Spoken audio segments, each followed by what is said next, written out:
Hello, good evening. Welcome to ARS news channel. Chandrababu, Nara Lokesh పనితీరుకు మార్కులు వేసిన జగన్. రాష్ట్రంలో 10వ తరగతి పరీక్షల మూల్యాంకనంలో చోటు చేసుకున్న పరిణామాలు రాజకీయంగా దుమారం రేపుతున్నాయి. ముఖ్యమంత్రి చంద్రబాబు నాయుడు, ఉప ముఖ్యమంత్రి పవన్ కళ్యాణ్ సారథ్యంలో రాష్ట్రంలో అధికారంలో ఉన్న తెలుగుదేశం, జనసేన, భారతీయ జనతా పార్టీ సంకీర్ణ కూటమి ప్రభుత్వాన్ని ఇబ్బందులకు గురిచేస్తోన్నాయి. దీనిపై తాజాగా 10th పరీక్షల నిర్వహణలో చంద్రబాబు, నారా లోకేష్ పూర్తిగా ఫెయిల్ అయ్యారని వైఎస్ఆర్సీపీ అధినేత, మాజీ ముఖ్యమంత్రి వైఎస్ జగన్మోహన్ రెడ్డి విమర్శించారు. వారి అవివేక, అనాలోచిత, పరిణతిరహిత నిర్ణయాలతో విద్యార్థులు, వారి తల్లిదండ్రులకు కష్టాలు ఎదురవుతున్నాయని అన్నారు. ఈ మేరకు తన అధికారిక ఎక్స్ అకౌంట్లో ఓ పోస్ట్ పెట్టారు.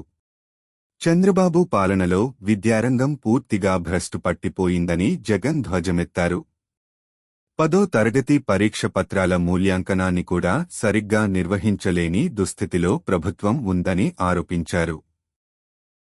విద్యార్థుల ఉజ్వల భవిష్యత్తుకు బాటలు పరిచే 10వ తరగతి పరీక్షల నిర్వహణే ఇలా ఉంటే మిగతా వ్యవస్థలను ఇంకా ఎంత ఘోరంగా నడుపుతున్నారో అర్థమవుతోందని అన్నారు.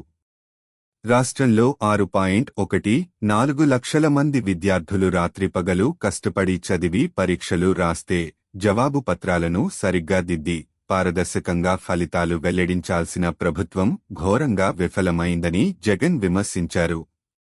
విద్యార్థులు, వారి తల్లిదండ్రులను క్షోభకు గురిచేసిందని మండిపడ్డారు. ఇప్పుడు ప్రతి స్టూడెంట్ కూడా తన మార్కుల జాబితాపై అనుమానాలు వ్యక్తం చేసే పరిస్థితిని తీసుకువచ్చారని జగన్ చెప్పారు. ప్రభుత్వం చేసిన తప్పుల కారణంగా ఐఐటీ, గురుకుల జూనియర్ కాలేజీలు సహా ఇతరత్రా కళాశాలలు, విద్యాసంస్థల్లో అడ్మిషన్లలో విద్యార్థులు అన్యాయం అయిపోయిన ఘటనలు రాష్ట్ర వ్యాప్తంగా ఒక్కొక్కటిగా బయటకు వస్తున్నాయని గుర్తు చేశారు. చంద్రబాబు గారు, దీనికి ఎవరు బాధ్యత వహిస్తారు అని నిలదీశారు జగన్. అసలు పరీక్షల నిర్వహణ సమయంలోనే ప్రభుత్వ బేలతనం బయటపడిందని అన్నారు. ప్రశ్న పత్రాలు లీక్ అయ్యాయని, అయినా సరే తప్పులను సరిదిద్దుకోకపోవడం ప్రభుత్వ అసమర్థతకు నిదర్శనం కాదా అని ప్రశ్నించారు. మన రాష్ట్రంలో చదివే ప్రతి విద్యార్థి ప్రపంచ స్థాయిలో పోటీని ఎదుర్కొనేలా తీసుకొచ్చిన అనేక సంస్కరణలను చంద్రబాబు అధికారంలోకి వచ్చి రాగానే దెబ్బతీశారని జగన్ ఆరోపించారు.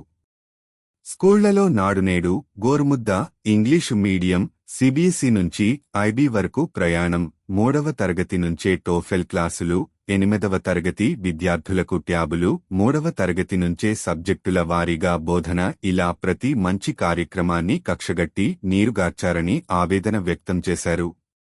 తల్లులను ప్రోత్సహిస్తూ ఇచ్చే అమ్మ ఒడిని రద్దు చేశారని, ఇప్పుడు పరీక్షలు నిర్వహణ, ఫలితాల వెల్లడిలోనూ విఫలమవుతున్నారని ఆందోళన వ్యక్తం చేశారాయన. చంద్రబాబు చేసిన తప్పుల వల్ల విద్యార్థులు బలైపోవడానికి వీల్లేదని, ఎలాంటి ఫీజు లేకుండా కోరిన ప్రతి విద్యార్థి జవాబు పత్రాలను రీవాల్యుయేషన్ చేయాలని డిమాండ్ చేశారు.